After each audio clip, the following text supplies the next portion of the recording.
So on behalf of Princeton Environmental Institute, I want to welcome you to our third and last installment in the What Arts and Humanities Are Good For series. I'm Jenny Price. I'm the Barron Visiting Professor in the Environment and the Humanities here for a couple semesters. And the premise, so some of you will have heard this already twice, but for those of you who are new to the audience, the premise of this series is just that humanities and the arts have superpowers that can often be opaque in addressing environmental issues.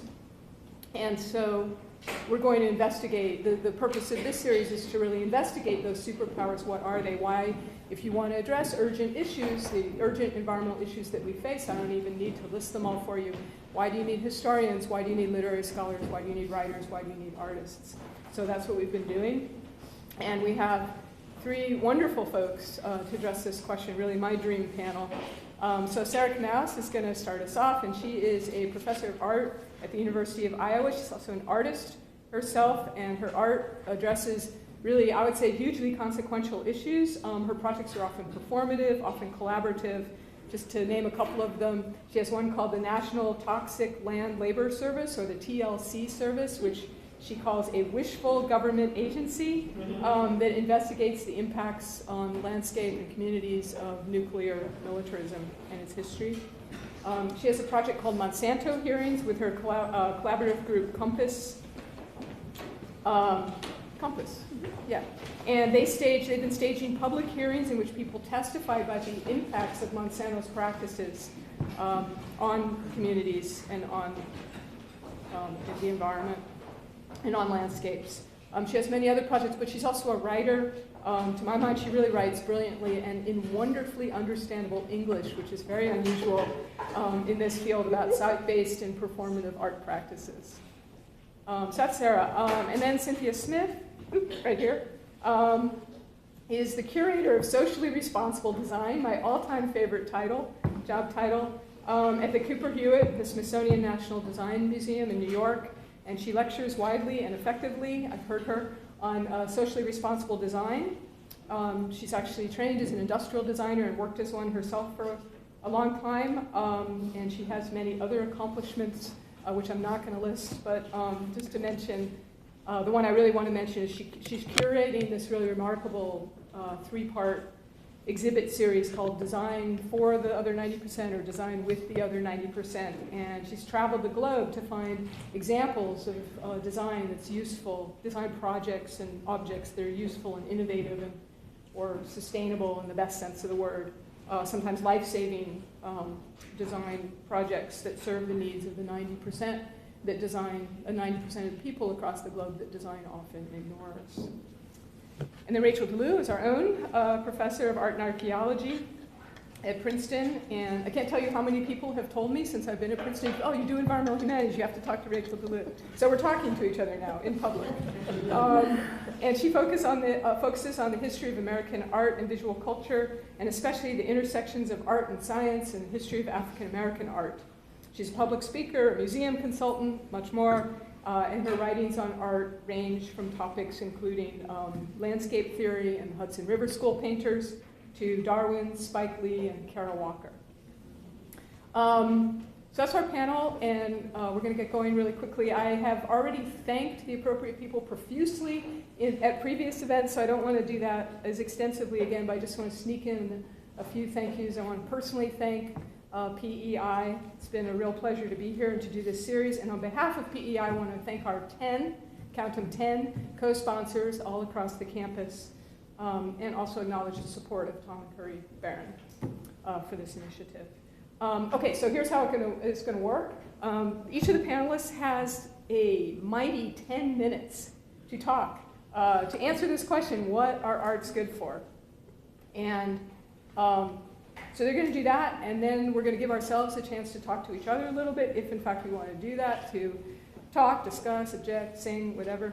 And then we're going to throw it over to Dan Rubenstein, who's going to do something. We're not a question, a response, something interesting, I assure you. And then my students will ask a question, and then hopefully we'll have about 30 minutes left for audience discussion. And what we've done in the past, which has worked fairly well, is we're not going to run it as a Q&A, so it's not just raise your hand and we'll take you in order, but we're going to really try to run it as a discussion so we can sort of produce something by the end of the afternoon.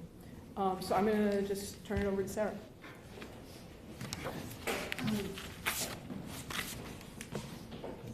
So it'll be easier for me if you can just hear me, and then I have 3 gesticulating possibilities, which will make me much happier. So thank you very much to Jenny for the invitation to come. I'm really honored to be here with this panel.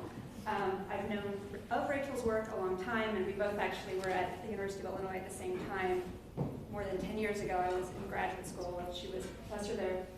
And I took this opportunity to not talk about my own work, but to actually talk about an impasse that I've experienced in my work.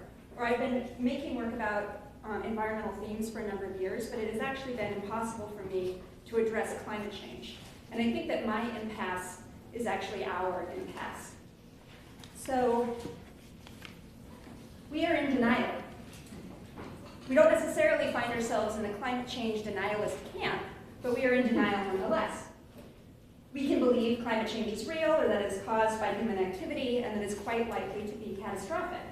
We are in denial because that information, that knowledge, has failed to change the way we live. So we might do what we need to do to live green. Personally, I try to avoid upgrading my phone whenever possible, sort of knowing and ignoring the energy consumption of the server networks around the world that allow me to speed along the web at the speed of 4G. I try to bike to work. More often than not, I drive my partial zero-emission Subaru, even though I have no idea what the word partial attached to zero emissions actually means. I work really hard to turn out the lights when I leave the room. I dial my thermostat down as far as I can possibly handle, but I also fly about once a month to speak at gatherings like this. So I haven't transformed the way I live because the infrastructures of career and economy do not permit me to do so. I appear to largely accept the contours of life and career in a carbon economy because I have to, because I don't feel like I have a choice. Then I look at my daughter and I think about climate change. I know I am making her world uninhabitable, and the grief becomes overwhelming.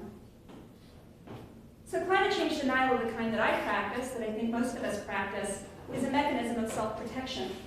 To look unflinchingly at climate change is to consider a mortality far beyond one's own death that leaves no legacy but the death of everything you know and you love. Though we tend to think of climate change as emissions targets and degrees of warming measured in Celsius, there is nothing that is not bound up in it. It is the transformation of our relationships to place, our habits of thought, our expectation of nourishment, our sense of ourselves as a force in the world. For most of us, this is too painful or confusing to contemplate, and so we look away. So if we think about climate change like this, as a question of whether to look and when to look away, what the good of art is becomes much clearer. Art is in the business of directing our looking, of telling us how to see, of showing us how to see. Though my metaphors are drawn from the visual arts, I really believe in the broader domain of aesthetics as embodied apprehension, and I think it holds true for other modes of expression as well. So I'm going to draw a little bit of changing ideas of aesthetic theory here for a moment before showing some work from artists I really respect. So contemporary philosopher Jacques Rancière describes aesthetics as the culturally and historically specific distribution of perception that governs what can be perceived and made known at any given time. Aesthetics is not just what culture thinks is beautiful, but what a culture can think, period. Rancière's notion of aesthetic regimes is the organization of perception such that some things can be seen, thought, known, and said, but other things not perceived at all. So the modern Western aesthetic regime maybe could best be understood through Immanuel Kant and his legacy. This is the legacy that holds that aesthetic experience is a distinct form of cognition elevated from ordinary life, in which the senses and intellect are engaged without directed purpose or attachment to a given outcome. He described the pleasure derived from this contemplation to come from the free play of the faculties, triggered by the disinterested contemplation of an external object. Kant's ideas have profoundly influenced not only the direction of Western art history, but also the ways that our culture perceives the environment. If you can't have a properly aesthetic experience of a forest, if you are thinking about how to cut it down, you also can't have it if you understand yourself as intimately connected to or relating to or as part of the forest. You don't have that distance. We, under this aesthetic regime, especially beautiful forests can take on a moral value because they allow us to have this elevated form of cognition, and they can be preserved from human activity. But relationships of reciprocity, companionship, and equality between humans and what we call nature are scarcely imaginable. So the kind of art we see coming out of this regime, there we go, right, are familiar to us from both 19th century paintings and Patagonia catalogs. Majestic, untouched landscapes with perhaps some small marker of human action to show that this landscape is inhabited and that can maybe model the aesthetic experience that we're supposed to have. So this notion of placing the perceiver outside of what is perceived is completely inadequate to the realities of climate change generated by 250 years of industrial capitalism, even if it still haunts both the Met and the Mall. Recent theories of the aesthetic have been more relational in nature, mirroring shifts in scientific knowledge towards a more ecological or non-categorical approach.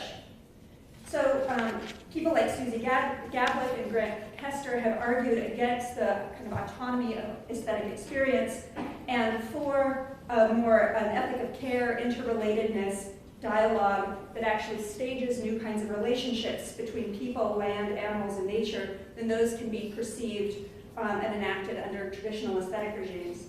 These more participatory and connective modes of working are often called social practice and have arisen within a cultural space of art that uniquely has the space and has been given the space for hundreds of years to make resonant and collective our most passionate emotions and deepest fears. Because of this, I believe that these relational forms of artistic activity may help us look more squarely at the climate crisis, feel the emotions of grief and powerless, and the fear that it elicits without looking away. Donna Haraway calls this staying with the trouble, and I think it is something that eco-relational play of the faculties is uniquely positioned to do. So what might this look like? I'm not sure we know completely, as these ways of working are still in their infancy. The majority of social practice artworks do not talk about climate specifically or human environmental relationships more generally. There's a big show up in Chicago that has absolutely nothing to say about climate change. But I wanted to share two artist projects that we might see as pebbles along our path to think about what the arts might do in terms of more holistic understanding of climate devastation. So the first piece I'm going to talk about a little bit is Amar Kanwar's The Sovereign Forest. It's an incredibly deep project. He actually is going to be receiving the Leonore Annenberg Prize for Art and Social Change on Saturday. You can watch his speech if you're intrigued by the project. So this piece meticulously charts the disappearance of traditional lifeways in the face of top-down economic development in India. The work is an expanded documentary archive of the landscapes, forms of agrarian knowledge, and conflicting land tenure systems in the state of Orissa, India. What is the vocabulary of a language that can talk about a series of simultaneous disappearances occurring across multiple dimensions of our lives? How to see, know, understand, and remember these disappearances. How to look again. He's using this very same language of what can be perceived, what can be known, what are the limits of representation, the limits of our understanding. This project comes out of a long-term collaborative and intimate relationship with the communities who are being affected by the same forms of colonialism and developmentalism that contribute to climate change. By contrast, American artist Amy Balkin assembles evidence of what is being lost on a much more global and somewhat anonymous scale. In a People's Archive of Sinking and Melting, Balkin calls for people to submit material objects that serve as a record of, quote, places that may disappear because of the combined physical, political, and economic impacts of climate change, primarily sea level rise, erosion, desertification, and glacial melting. Together, through common but differentiated collections, they form an archive of what will have been. A website assembles the collections in browsable forms, and every time they go to a new city, the physical installation changes and becomes incorporated with objects from that place. Interestingly enough, the majority of the archived objects are human-made, suggesting that a struggle to make intimate, palpable, and cultural losses that are often framed in terms of non-human species extinction and phenomena that happen in the physical world, but not the human world. So sometimes these things are framed in ways that perpetuate human exceptionalism. These two projects are largely dirges to disappearance. They are sad. They are full of grief. They evoke powerful feelings of loss, feelings that we often do not allow ourselves to sit with. But I think they falter in terms of their pathways of action. It's very difficult for an aesthetic project to both express collective grief about ecological devastation and to transform it into a broad set of demands. But I think it's possible, and I look to another area of artistic activity for this. It has been 18 years since the Names quilt covered the entire National Mall in Washington. Building on vernacular traditions of the mourning quilt, the Names quilt is a modularly composed quilt consisting now of 48,000 3-by-6-foot individual panels memorializing an individual who died of AIDS. It's been displayed 5 times in the National Mall and in many places worldwide in various compositions. It allowed the individual act of mourning a loved one to jump scale to a stunning materialization of the scope of suffering. It also expressed outrage, born of grief, at a government that failed to acknowledge, let alone stop, the pandemic. Artists were disproportionately affected by the pandemic of AIDS, and they were at the forefront of activism around it in the 80s and 90s. That movement devised new forms of aesthetically informed protest that continue to instruct and inspire people like me. Climate change is as unequally experienced an existential threat as AIDS. We are also faced with a government whose response has been just as inadequate. We now need artists more than ever to teach us to look and to not look away.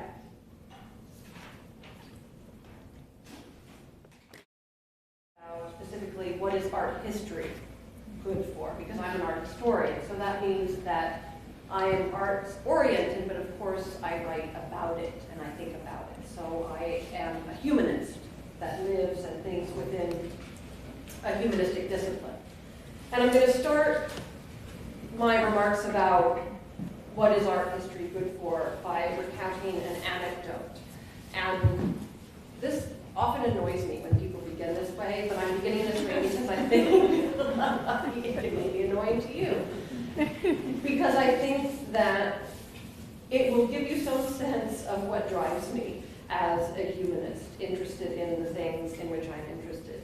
And this is an anecdote from my time as a graduate student at Johns Hopkins, and it dates to a moment when I was engaged in writing a seminar paper on nature photography in the United States in the first half of the 20th century. And I was multitasking. I was eating my lunch, my sad little brown bag lunch that I scavenged from my sad refrigerator in my sad graduate school apartment. I was multitasking by eating lunch at the student center and doing some reading while eating. That was part of this research on nature photography. And I was reading in particular an article by the photographer Alfred Stieglitz called How I Came to Photograph Clouds. And this is an essay that Stieglitz published in the magazine The Amateur Photographer and Photography in 1923, and it provides an account, a very wonderful idiosyncratic account of how he came to take a series of photographs of the sky over the course of several decades, mainly the 1920s, but a few before and a few after.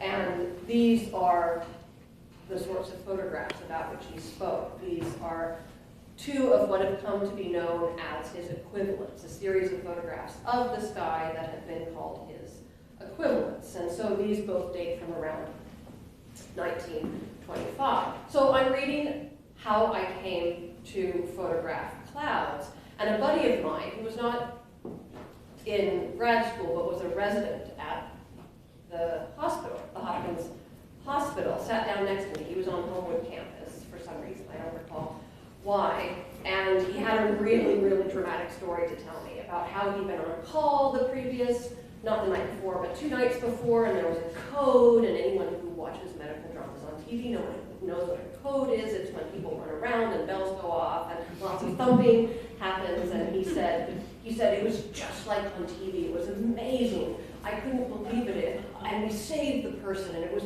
earth-shattering. My life changed. I said, okay. And then he noticed what I was reading. And he looked at the title, How I Came to Photograph Clouds. And he looked at me, and he looked at the title, and he looked back at me, and he said, and this was it's not an exact quote, but this is how I remember it, and it's burned into my brain. He said to me, "You have it so easy. You can think about whatever arcane subject you want, and you don't have to worry about anything real." And that stung. That really stung. And it made me really worry about something I'd already been fussing about a bit, which was the question of the relevance of my work. You know, not so much whether or not my work was, as a humanist, was relevant, because of course it was, to the humanities. Of course, what I was doing was good for advancing understanding in the discipline of art history and related disciplines, cognitive disciplines, right? Other humanistic fields. But the question over which I began to vigorously fuss after this encounter was, did my work matter beyond my chosen field or beyond humanistic studies more generally? Was I doing something, in fact, that didn't really matter? Was I spending my time living the life of the mind only for the sake of thinking interesting thoughts and sharing those interesting thoughts with other people who think interesting thoughts inside my interesting thought bubble? The question really boiled down to what, in the end, was my work good for? And I've been thinking about these questions ever since, and obviously I continued to pursue art history. I was not so traumatized by this encounter that I gave it up. But I've been thinking a lot about this, and I've thought a lot about it in part because I do work on intersections between the artistic and the scientific. And so what I want to do is share with you a few of the things that I've come to understand about what I do and why what I and other humanists do matters. But first I want to say emphatically two things. I want to say emphatically that I understand what my discipline can and cannot do, right? I know that I'm a humanist, and I know that I practice humanistic studies. And that means I resist ongoing, hand-wringing efforts to scientize the humanities, to make art history more like a scientific discipline, to make it quantified, to make it about big data. This is not to say that these things aren't possible, but this medical resident wanted me to do things like he did in order for my things to count.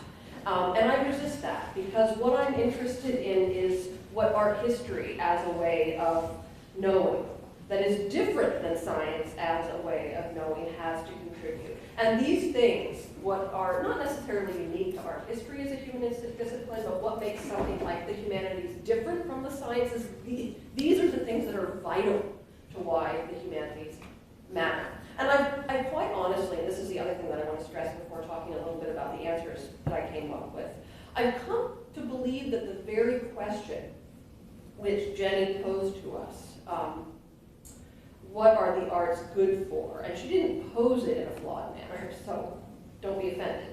But that very question, what are the arts, or by extension art history, good for? I think that's a fundamentally flawed question, because it seems to assume that the arts or art history should be, in a direct and material sense, good for what they are essentially not, that is to say, other disciplines.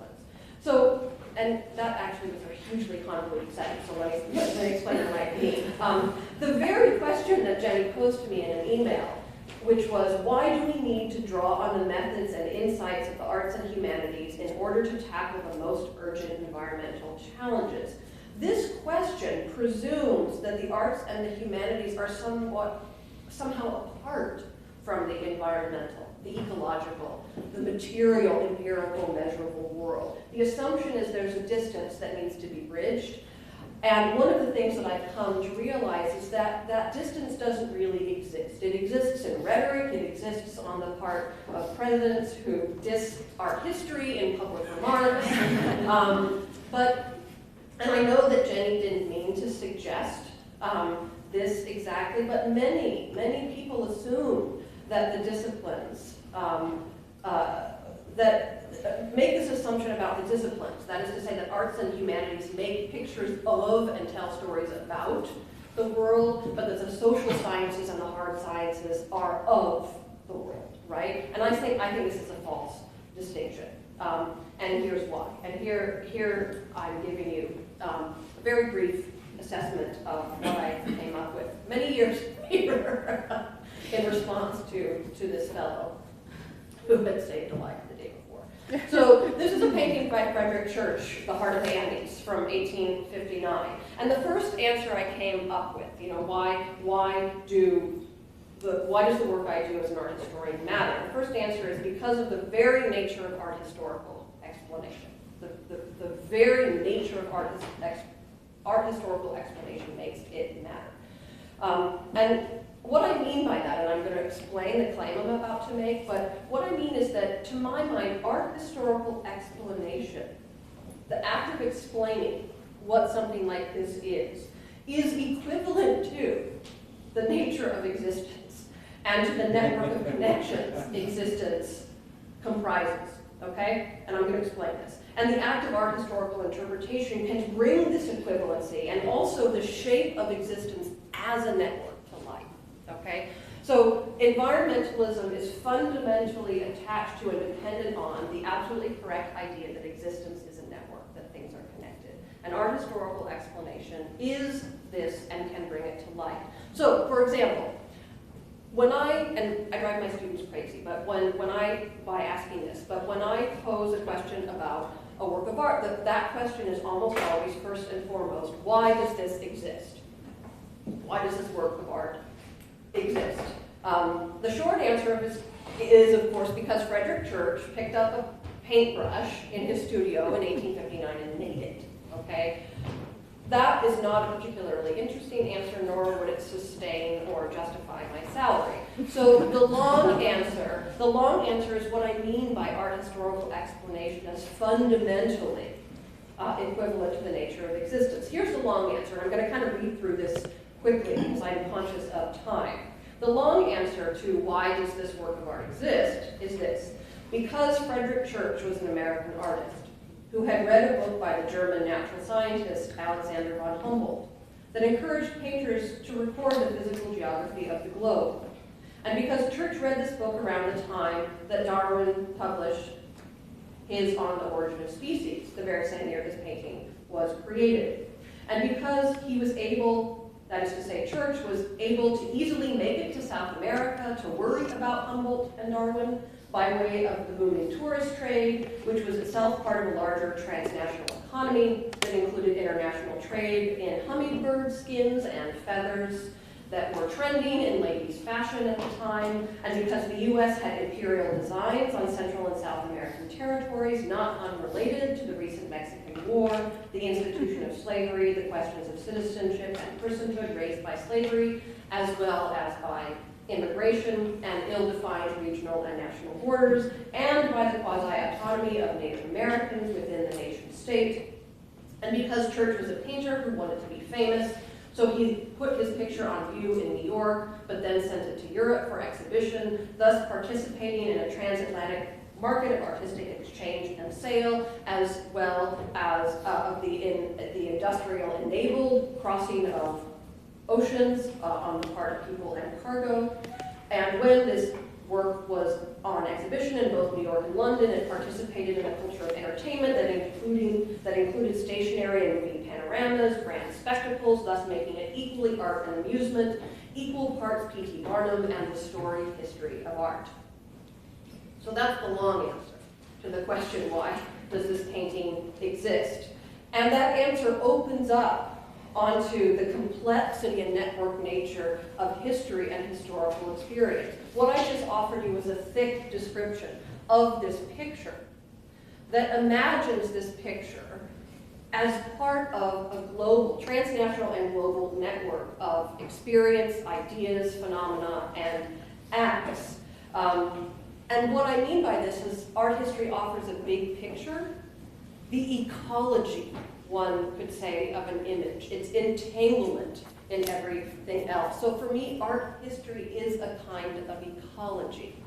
Not just because it shows the world as network, but it speaks to directly the various networks, industrial, economic, ethnic, etc., that are the very things that are fundamentally and have fundamentally shaped the planet and its physical geography. And art history also speaks to the existence of a work of art over time. So we get the big picture in terms of the ecology of a work of art, but we also get the deep time of a painting, its past, present, and its future, which is very much equivalent to thinking about the deep time of ecological disaster. Not the oil spill necessarily, but the conditions that have persisted over centuries that led to the oil spill. Those incremental changes that we absolutely must understand in order to fix things. Not don't let the oil spill, but what happened to make that oil spill possible, chronologically, historically, and so forth. So the first answer to the question is because of the very nature of art historical explanation. And the second answer to the question is very much related to what Sarah was saying. And the second answer is because it is worth making things visible.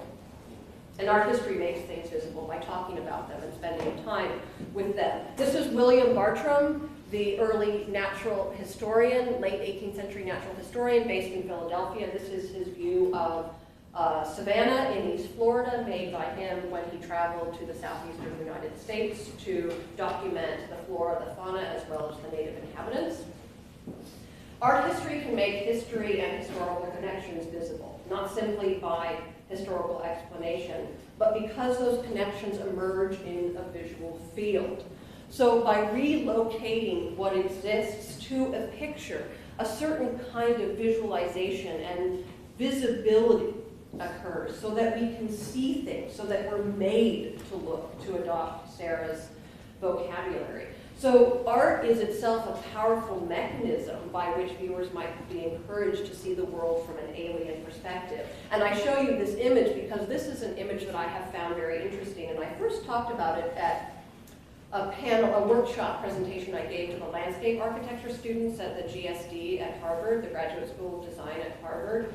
And my proposal here is that in this instance, we can, in a sense, dispense with the notion of landscape as a framed view from the point of view of a human, because this is a viewpoint that evacuates the human eye's view. And there's a way in which, and I don't have time to get into this, and be glad that I don't, because there's a way in which this is a landscape that is seeing itself, or a landscape that's being seen from an animal's eye view. And I became really interested, and this relates to the notion of the idea of human exceptionalism. Because landscape is always understood as relational, in relation to the human, and my question was, well, what does it mean given the strangeness of this view and the way we can't relate to it as perceiving humans? What does it mean to think about the relational in landscape from a non-human perspective? What might that allow us to think about in terms of ecology and the environment? Pictures are powerful for these reasons, and if we make them visible and articulate them, we can use them effectively, not just in art history classes, but as social weapons. There's a long tradition of artists making art as a social weapon, and I think that art historians can do that as well. This is Gary Winogrand's photograph, and it's called Central Park Zoo, New York. And I want you to now think about the 5 seconds that you first looked at this picture and what happened as your eyes raced through every bit ravenously and curiously, visually ingesting the colors and the shapes and the patterns and the subject matter of the picture. You couldn't not look, right? You don't have to read a book. You can't not look at this unless you closed your eyes. And if you did, good for you. But you were automatically forced to range, to migrate through this picture. And I'll bet that based on your visual sweep, you began to draw conclusions about what you were seeing before you even knew what you were doing, right? And I'll wager that unless you know anything about this picture, that none of you came to the conclusion that this was a photo of a show and tell for children at the zoo. Right?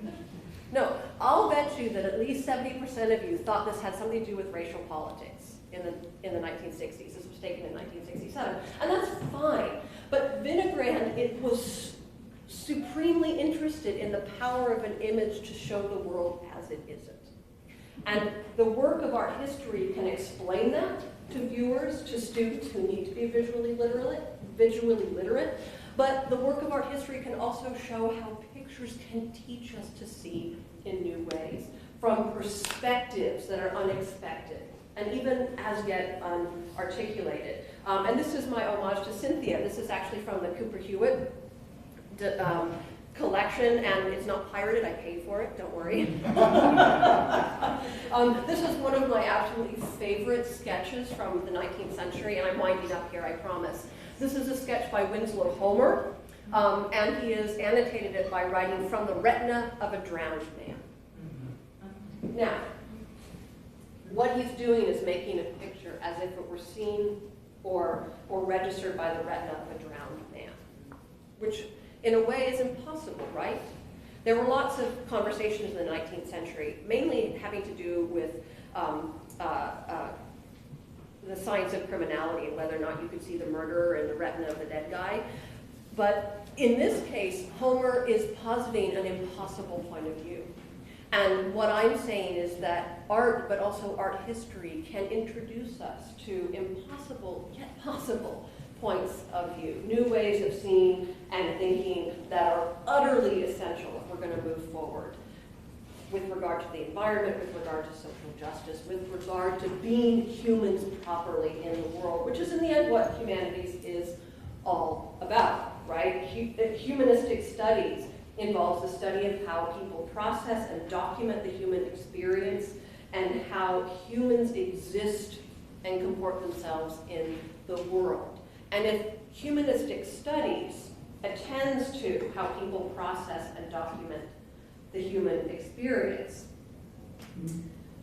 and if the environment is part of the human experience, which of course it is, and one might even more correctly say that humans are part of and a major problem of the environment's experience. But if the environment is part of the human experience, then we'd be foolhardy not to want to know how humans experience, understand, and document it then and now. Because that experience and understanding and those new points of view are the basis for future action. Thank you.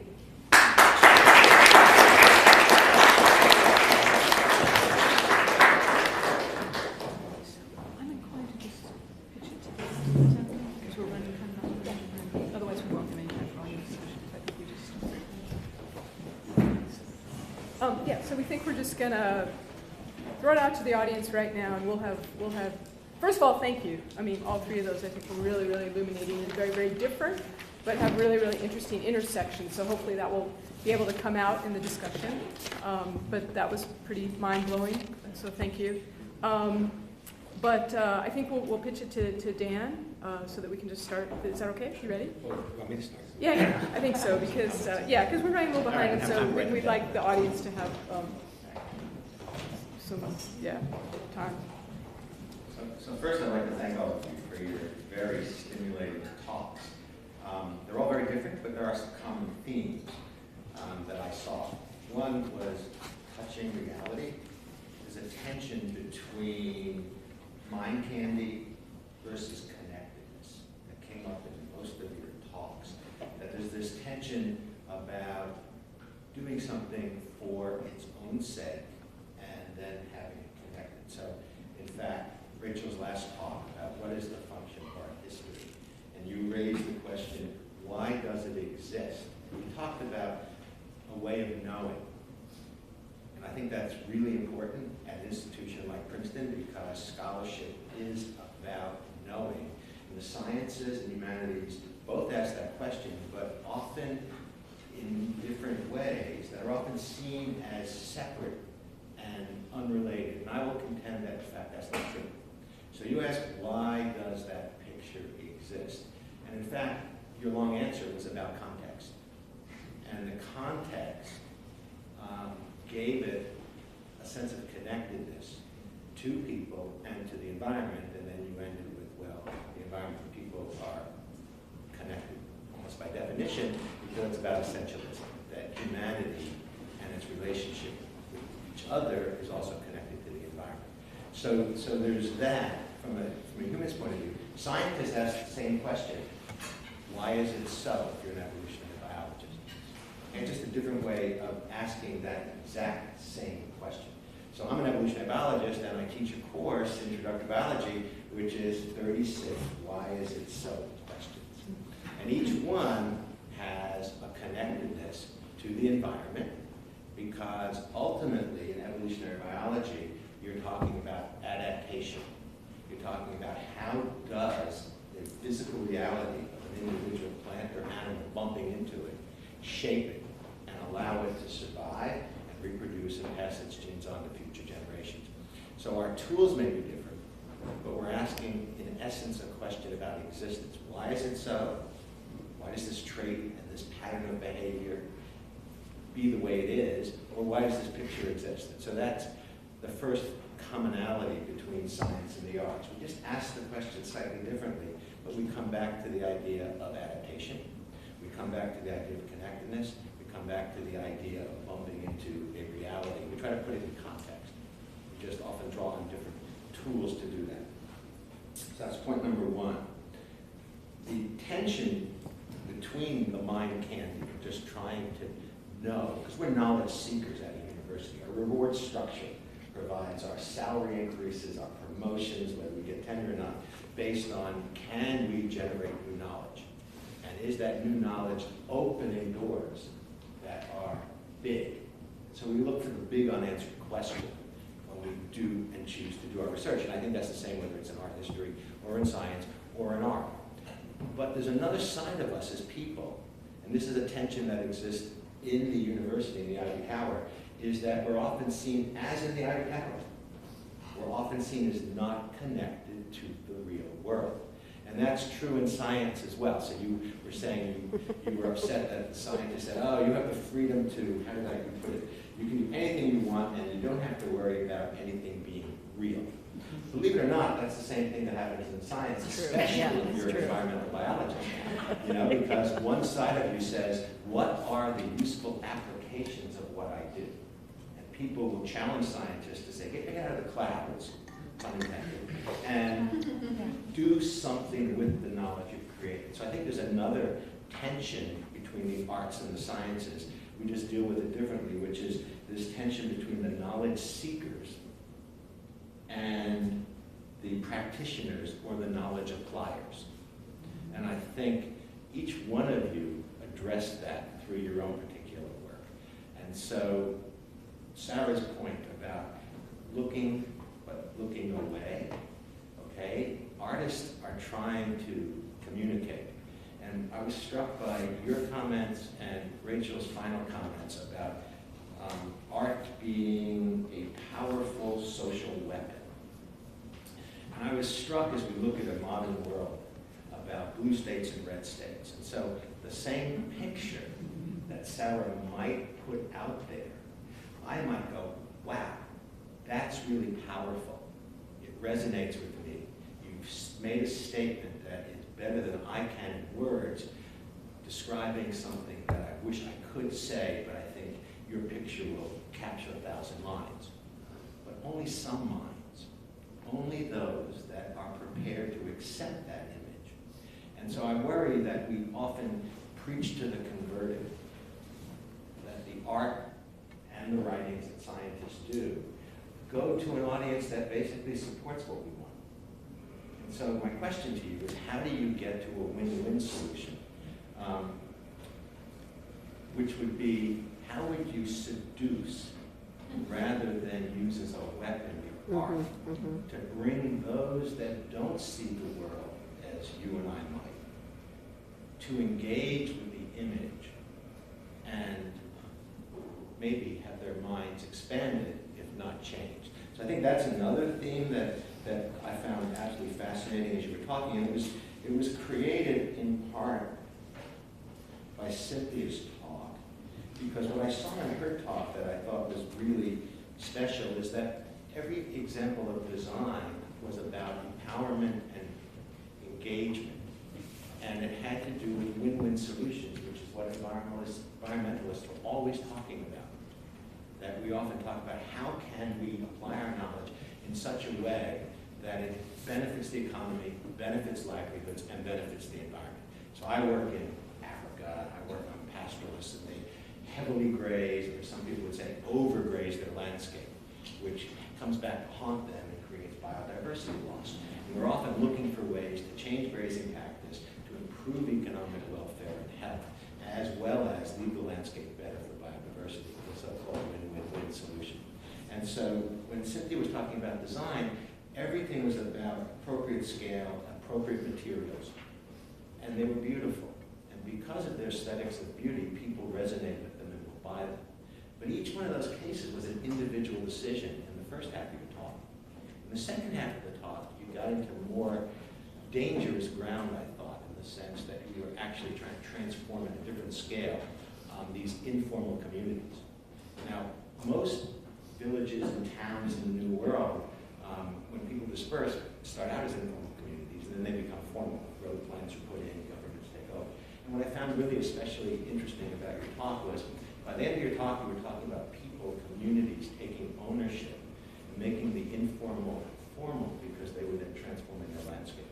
And so the challenge is, how do you do that with design? It starts out with individual decisions to substitute this product versus that product, which works in a cash economy society, to a different level of scale, where you would then start to need some sort of government oversight, because the bottom up may not be sufficient to make the big transformations that potentially could now take profit away from the developer as you give the community their ability to transform the landscape. So what started out as design, appropriate scale, appropriate materials, no threat to anyone, so it's a win-win at one scale, can become tension related at another scale. And of course, what we want to do, both as scientists when we apply our knowledge to solving real world problems, where I think, as each one of you in your own special way said, use art as a way to connect the essential existence of humanity, to bring people into the equation. How do you do that in a way that is seductive on the one hand, and on the other hand, seductive at all levels, bringing individuals in to see the world differently, and to seduce governments to become the top-down players, to support the self-organizing ways to transform the world. So those are my thoughts, and I leave some of those tensions and questions for you guys to discuss. I should say that I'm an ecologist, but I have two children, and my children are as yin-yang as this audience. I have a son who's an ecologist at Columbia University who studies animals and evolutionary behavior, and I have a daughter who's a ballet dancer who runs a ballet studio. How do you connect to your 16-year-old daughter? You end up taking ballet. So at 48, I started taking ballet, and I performed for 8 years in the Nutcracker. And she was also the ballet mistress for the company that she was in. And when the director sort of said, you sort of have the moves, but there is a thing called musicality, my daughter would go, Mark, right next to me, he'll figure it out. You have to understand, I was teaching her electronegativity and chemistry at the time, so she took advanced chemistry, and she was teaching me how to connect and dance and emote, get the thoughts across. So I understand the tension, but there are a lot more commonalities. Great, thank you. Do any of you want to respond? Any thoughts? I have a few, but... One, I know I'm supposed to speak closely into this. Is that good? Okay. Here, that's less awkward. One of the things that I was thinking about during Cynthia's talk and that was raised just now was this question of the aesthetic, and not so much in terms of aesthetics as a subfield of philosophy, but the question of form. And I would be really curious to know what the role or status or even the necessity of good form, the aesthetic, is in good design, both in terms of the seducing about which you're speaking, but also in terms of producing these networks that arise as communities that make things work, does visual form, the things that we spend a lot of time thinking about, and good visual form, do these things count or matter? I think it depends. I think that this question has come up before, and it's interesting. I did put kind of the eye candy at the beginning, the kind of beautiful, more formal stuff, which is always fun to look at, right? And Absolutely. yeah, I would It love was to. It was good design, it was very attractive. But we know. It brought you in to the conversation.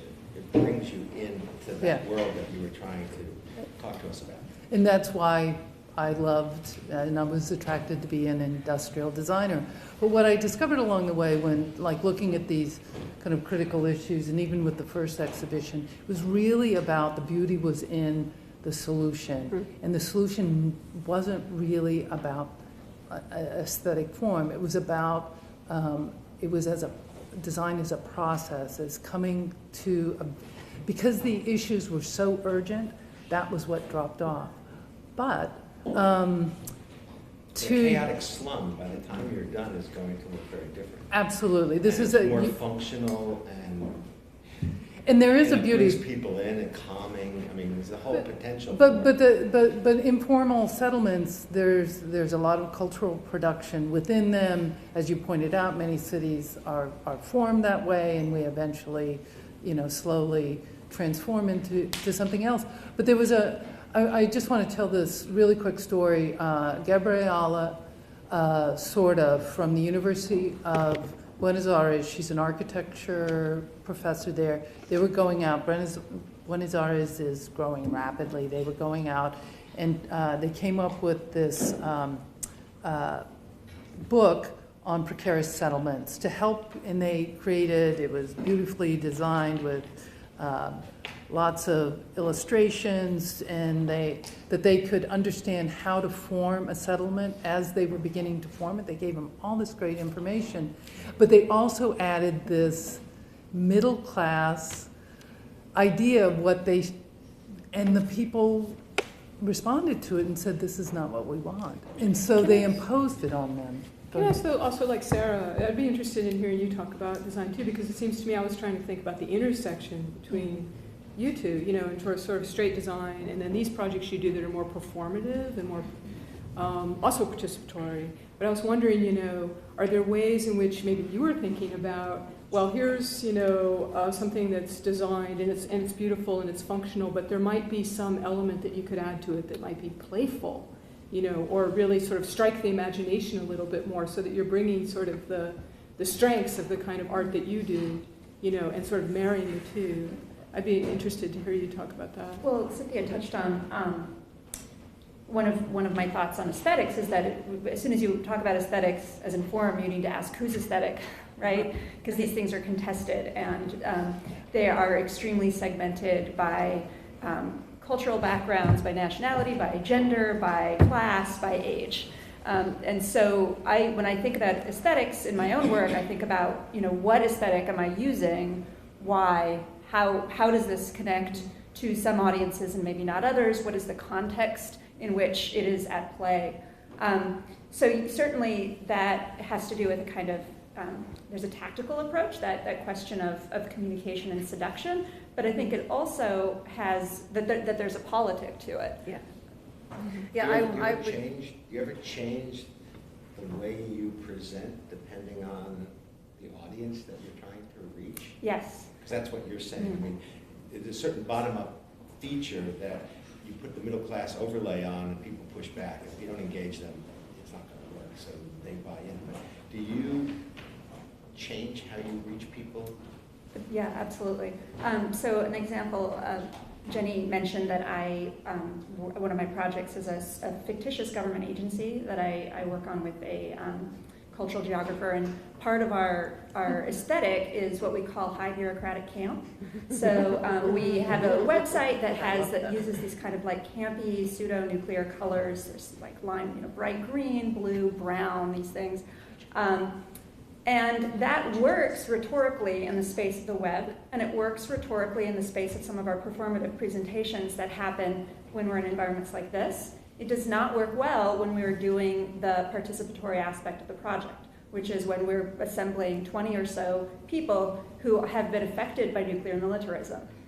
So we're not, that rhetoric works with some audiences and not with others. Now, when the participants develop their own form of nuclear camp, we're thrilled, but they don't always do that. Some of them do it and some of them don't, but if we were to push that in the space of that charrette, it would be a disaster. Right? I actually want to pitch it to my students now. Let them ask a question. Who's speaking for you? We're all speaking to. Okay. You're going to all talk at the same time? Cool. They say. All right. We are Jenny's Fab Four. We'd like to further explore from whence your inspiration produces the realization of art, design, and more. Okay, so to translate, primarily targeted at, I guess, Sarah, but anyone else can answer to it as well if you wish. But as an artist, we were just curious, as someone who deals with issues through their art, and is very intentional about both their art and the issues that they're dealing with. Do you find that you largely draw inspiration from other artists and their work, or largely from environmental issues that concern you? And and we also presented it in this form because it's the last panel and also it's art related, so some performance aspect was necessary.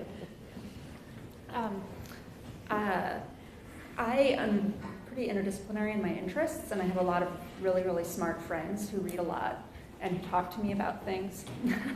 So I get interests, or I get ideas for projects based on conversations with people. I mean, my own trajectory, we talked about this a little bit in the space of the seminar earlier, is that I've always felt that what has been received as the kind of historically appropriate confines of art were unsatisfying to me. And so I have borrowed a lot from expanded forms of documentary practice, from performance studies. I read a lot of cultural geography. These things all have been really generative and fruitful for me. I also, I was mentioning this a little bit last night. One of the things that I am working on right now is a film about my grandfather, who was an engineer for the Los Angeles Department of Water and Power from the 30s until the 70s. He retired in 1972 as the general manager, having opened the Diablo Canyon nuclear power plant and the San Onofre nuclear power plant, which are, since that one has been closed. So I feel that I'm very aware of my own embeddedness and how my own my financial capital, my educational capital, my cultural capital comes from an accumulation of environmental harms. And so I feel a certain responsibility to account for that, to understand that, because I'm curious, and to also try to do something with all of this that I've been given, all of this that I've inherited. Okay, why don't we throw up, does someone have a question? And like I said, we're going to try to run this a little bit as a discussion, so if someone has an interesting question, we'll try to stick with that for a few minutes. And Rob, go for it. Thank you for a great panel. I was really struck by that phrase you used, Sarah, the collection of poetic evidence, and I see how both, all of you were doing this in your work in design art history, also practical arts. I actually just wanted to ask you about the other senses and the role that taste, smell, and touch play in the work that you do, in part because there's sort of a religion of visual women's thoughts that's been written about that over the years, but in part because I'm sure when you teach this also, if you're teaching three-dimensional work or installation work, that in a way that's also to engage these other senses. So yeah. What is smell good for? I guess, yeah. Everyone's looking at me. Well, I think he was addressing. Oh, I actually can. Yeah. I can smell. Yeah. The other senses as well. Sound. Yeah. Well, when we put together the exhibition, the city's exhibition at the United Nations, we really wanted to, and we explored this with Arab, how to one, get three-dimensional sound in there. So people who were going through here had never been to an informal settlement. So how can we immediately contextualize this for them in this space? So we worked with Kasim Shepard, who creates these videos, wonderful videos, where he went to 5 different, he didn't go, but he open sourced video and sound from 5 different locations around the world, then created this video. But we were also looking to see if there was a way to, if you've ever been to an informal settlement, there's a smell to it that you would immediately know it. And we didn't quite make it, but there yet. But that's a dimension to an exhibition I would love, because immediately, because it's memory. It provokes memory, smell, and taste, probably more than anything.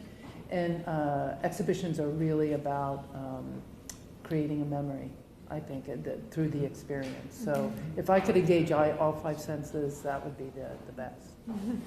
I'll just add to that art history in recent years has been critically attuned to the multi-sensory, and in the same way that the conventional definition of art has been dismantled and continues to expand, the things that art historians look at and taste and feel and smell has expanded as well. And it's actually, this reminded me of a panel that I hosted at our annual conference many years ago on the multisensory in American art. And a fellow, Alan Braddock, in the audience asked the organizers, myself and my co-organizer, a wonderful question. And I can't remember if it was what about smell or what about taste? Do you remember, was it taste? Yeah, because I think my answer had something to do with soup bowls. But it was a really important question, because even though our panel was on the multisensory, we focused mostly on touch and the visual. And it was essential for us to be reminded to think about the multisensory, the phenomenological, and the fact that not thinking about embodied and lived experience is basically the death knell for any humanistic discipline.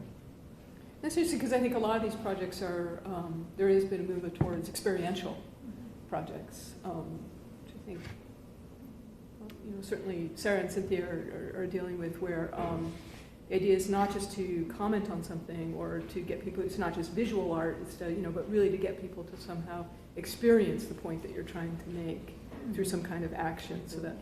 I mean, one of the forms that I've used in some of my individual and collaborative work has been tours, alternative tours, and that those have an auditory component that is, if pre-recorded, still mixing live with the surrounding sensory environment. So there's always negotiation with your surroundings. There's the movement through space. There's the feeling of the air, the ambient smells, and all of those go into the meaning-making practice of listening to or experiencing that tour in some way. There's Emily Scott's Critical Landscapes book is coming out in the spring, and I actually have an essay on artist tours in that volume. It's a great essay. Does anybody else have a question about maybe strategies? I think there's a larger question here about sort of strategies for getting people to see, right? Which could also be basically it really means more broadly to think about and to understand something. Kirk, yeah. This might piggyback on the discussion. I mean, I'm curious about the importance of location, like where one senses actually, because it seems that, I mean, I'm interested in the Hewitt show because it's in the museum, but it's also in the UN.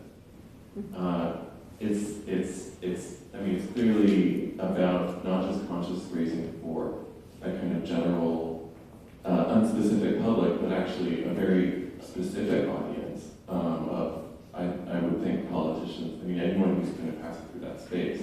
And correct me if I'm wrong, I didn't get to see the show myself at the UN. So I'm just wondering, what is the role of location in kind of bringing to the senses some of these issues? And I think that I like that the discussion is about the sensory, because I think that many of these kind of environmental dilemmas, we're dealing with processes that are actually, some of them are visible, but many of them are not visible. And so it's not just about turning sensations into perceptions, which I kind of borrow from John Dewey, but just sensing in the first place, especially about issues of pollution and contaminants and any of these things. So to me, where that happens is tremendously important, because it also kind of involves particular audiences, maybe even interest groups. I mean interest groups not in that kind of bad way, but actually in potentially good way, that interest actually matters and where it happens is important. I'm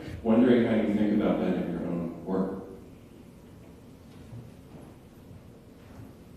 I have to think about it all the time. With the first exhibition, it was out in the garden facing Fifth Avenue and the Upper East Side of Manhattan, the garden of the former, well, Andrew Carnegie's former mansion. And inside was the current design triennial with all equally beautiful objects. And so there was this huge juxtaposition. And we really used that juxtaposition to, we created these really large panels that faced Fifth Avenue, because you can imagine the audience that we're going to get along Fifth Avenue on the Upper East Side, and put statistics and images up there, and to really, kind of bring attention. So that was the first one. And then when the museum closed and we had to look around for a location to put the other one, we looked like Lower Manhattan, Midtown. I wanted it to be outside because I thought, how great would that be? And then at one point we were in discussion, we didn't have enough funding for it, about creating this whole art piece that would connect Times Square with public space in Mumbai, India, and Nairobi, to make these like literal real-time connections. We didn't get funding for it. It would have been great, and get a lot of conversation. Because the whole point was to get people to start talking about it. And that was the whole point. And so we ended up at the UN because we thought, what a great, it's got a built-in international audience. It was and I think that was ended up being a really good location for it. Probably not surprisingly, I sort of have a I wouldn't say a like and hate relationship with museum and gallery spaces because of the histories of